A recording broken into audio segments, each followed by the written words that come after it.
difficult times to be sure for all of us. And that's the main reason why I wanted to reach out to you today and offer you a few thoughts regarding social distancing, social isolation, and how can we possibly combat that. So let's today have a conversation about social isolation, social connectedness, and what we can do about it. Let's start out by acknowledging what we all know, that social connectedness in this age of social distancing has become a real challenge, and that facing down loneliness in this age of COVID-19 is a real challenge. But let's talk about it rather than avoid this conversation. So let's remember, social distancing is not the same thing as social isolation. It is true we've been separated from society. There we are. But here's the other great tragic situation here is we've been separated from many of our loved ones. For example, my parents who are elderly in India, one of them is over 90 years old. There are no flights I can take if they get sick. We have been separated from people quite dramatically. Let's not deny it has severely strained our social bonds no matter where we live. But on the flip side, human beings are amazingly social creatures. And there's also the following fact: reducing social connectedness leads to problems. What kinds of problems? Well, they do appear to be mind and body. At Psych Congress, we have always taken a mind-body approach because that is how it is. Social isolation, depression, anxiety, coronary artery disease. There is a challenge. And we human beings innately seek wellness. Now, in this day and age, that is a bit difficult to do. But even here, seeking wellness is in many ways a matter of learning and improving our skills.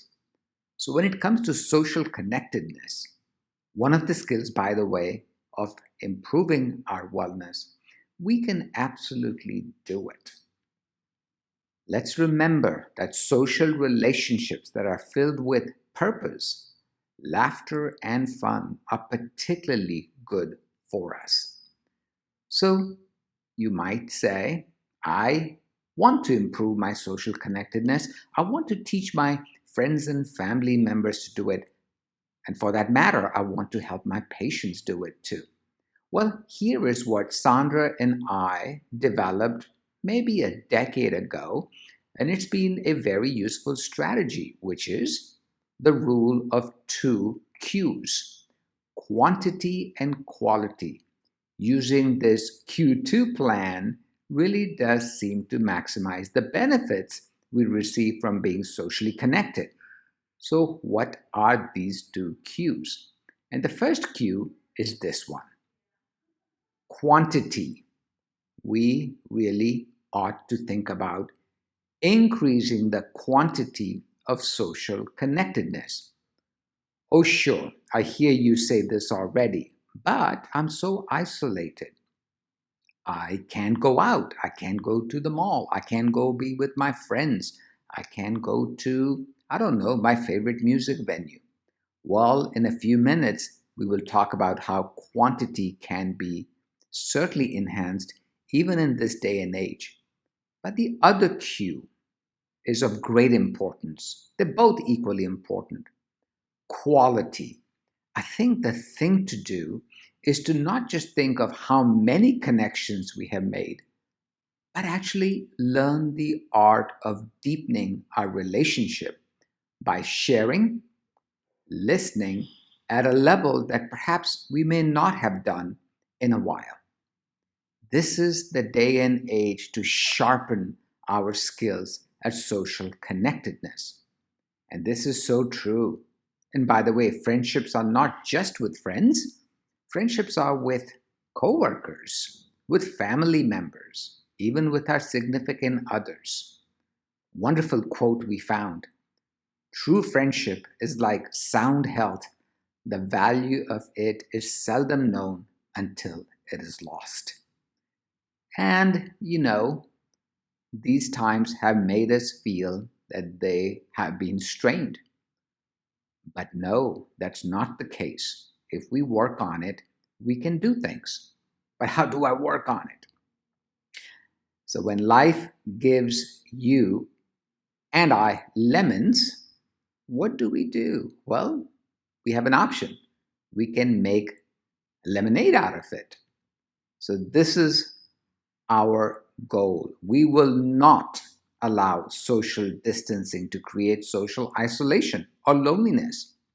Here I am, definitely separated from you by perhaps hundreds of miles. And even though I can't see you, I feel connected to you. I feel connected to you as a fellow member of the Psych Congress family as we are sharing with each other deep and meaningful points of conversation. Let's start with that. We will not allow social distancing to create social isolation or loneliness. And I do have a few suggestions for all of us, for our family members, for our friends, for our patients, our neighbors, whoever it might be. And here they are. So here's the first one. Yes, we are nowadays very socially isolated. We actually are perhaps with just one person or two people or four people, but that's it. Others we don't have a relationship with for all the right reasons. Having deep, meaningful conversations with those we are quarantined with or socially isolated with is a absolutely fantastic way to improve our social connectedness.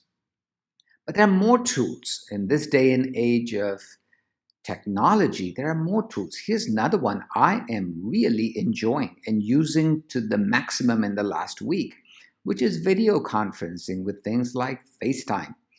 Gosh, today I just signed on to Zoom, something I never thought I would do. And I intend to use it both for my work, but I intend to use it to connect with my family members as well. So by all means, use video conferencing to connect with lots of people. There's such great value in not just listening to the voice of others, but to look at them. Today, Sandra and I video conferenced with our son and daughter-in-law and our precious 2-year-old grandson. Did that improve my wellness? You better believe it. It certainly doesn't replace being with them, but through video conferencing, I gotta tell you, it felt really good. There are more means. Text, email, use it to connect. Check up on family, check up on friends, check up on co-workers. Now, I would recommend going beyond just sending funny memes. Those are always welcome, but do consider sending genuinely affectionate and caring messages. Those are precious. I look forward to receiving, well, of course, the funny memes, and some of them are absolutely hilarious. But I really look forward to receiving emails of genuine care, but also emails that may be filled with their own worries and concerns. I want to know, I want to stay connected. Also, by all means, use social media based on your need and comfort. But I do want to advise you, be judicious, be prudent as you consume social media, because sometimes it can increase your negative emotions. And if that is occurring, and by the way, I just talked to a patient today, clearly social media has been harmful to her. We agreed that avoiding going on a social media free diet is in her best interests. If you do join groups, by all means do so, but make sure they offer genuine support and encouragement and camaraderie. That's what we ought to do. Now is the time to repair previously frayed relationships and to deepen other relationships. Look at all the different mechanisms we can potentially use. Because let's remember, we're all scared to some degree. Let's be honest with each other. We are. And we all feel socially isolated. Let's be honest. Let's not just use humor to hide this very obvious fact. This much is true. What can we do? Let's offer and be willing to receive from our friends, males, females, relatives, co-workers, support and encouragement. Offer them and receive a safe place to express our concerns, our wishes, our dreams, our fears. But also let's offer them and receive a warm and comforting ongoing relationship. Let's definitely do that because we humans are undeniably better together. Now, those were my words, right? Those are my thoughts. But would you like to hear from a real expert? So here's some wise words from someone who knows a thing or two about isolation. Let me show you a picture. Do you recognize who this is? That is Helen Keller.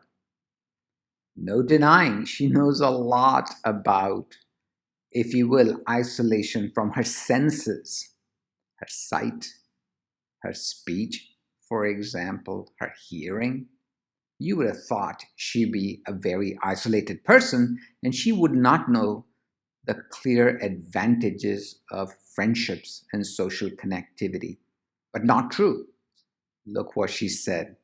I would rather walk with a friend in the dark than alone in the light. In other words, she's talking about the great importance of friendships, of social connectedness, and the value it has for each and every one of us, no matter who we are, what our abilities are, and what some of our potential challenges might be. So, final thoughts I would offer you are these. Social distancing is not the same thing as social isolation. Social isolation, even in these days, is not automatic. I think with thought, with planning, and with action, we can do well. Thank you, dear Psych Congress family members, for this opportunity to connect with you. You improve my wellness and social connectivity.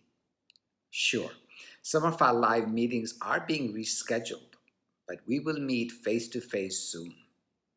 So, on behalf of my fellow steering committee members and others at Psych Congress, here's wishing you, your patients, your family, your friends, the very best. See you later.